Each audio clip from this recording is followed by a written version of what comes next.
Tire pressure monitors, they can be so annoying. There you are running late for work or maybe for that hot date and dink! A weird symbol with a red-orange glow pops up on your dashboard, indicating that not all is well with your tires, and you should probably give them a visual check before you head out onto the road.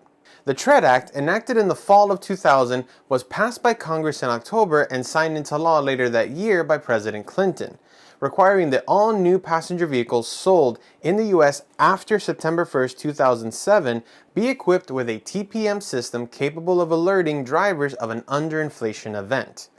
Fun fact, the very first passenger vehicle to ever come equipped with a TPM system was the legendary Porsche 959 way back in 1986. Today, modern production cars are equipped with one of two systems. They're referred to as direct TPMS and indirect TPMS. Let's start with DTPMS, the direct system. Now, this is a system most people think of when they hear the phrase tire pressure monitor. Think of it as a small digital mechanic checking your tire pressure about 40 times a second and relaying that information to your car's computer in a value, PSI. This value can be displayed on your car's dashboard. This is done by having a sensor built right into the valve stem, that little tube that sticks out of your wheel where air goes in. The sensor gets mounted inside the wheel and quietly sends information to your vehicle.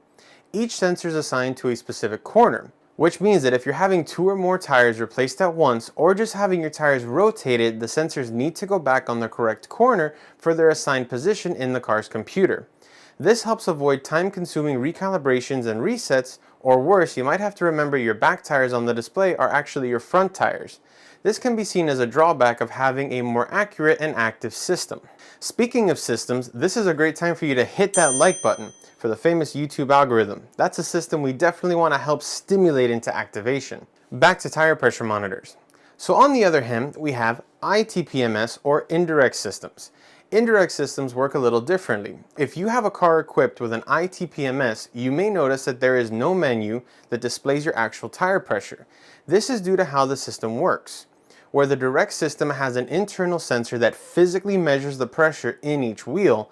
The indirect system works on the principle that a deflated tire will have a reduced diameter and will require more rotations to cover the same distance than any of its counterparts on the rest of the vehicle.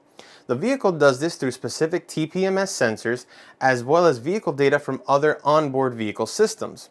And by the way, make sure you're subscribed so you don't miss any of our upcoming videos where we'll be covering the different systems in today's vehicles. So with this principle in mind, the car's onboard computer looks for a speed consistency across all the wheels on the vehicle.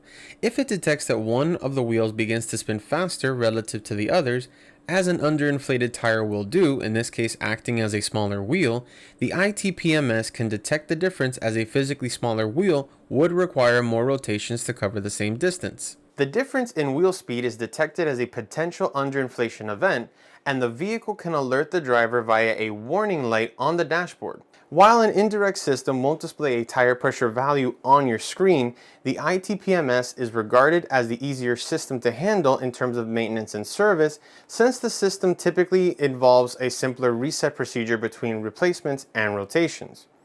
Now, regardless of which system your vehicle is equipped with, if you do get an alert, it's a good idea to do a quick visual inspection before you set out onto the road or the next time you get out of your vehicle. Since, while a change in tire pressure big enough to trigger an alert isn't necessarily bad enough to render your vehicle undrivable, it is important to remember that your tires play a pivotal role in your vehicle's safety, not to mention the impact on your wallet, as underinflated tires can cost you at the pump with reduced fuel mileage. Thanks for joining us on today's episode of Quick as Possible on Crooked Mustache. If you liked our video, be sure to hit that like button, subscribe, and make sure you click the bell icon so you don't miss any of our upcoming future videos. Thanks for watching.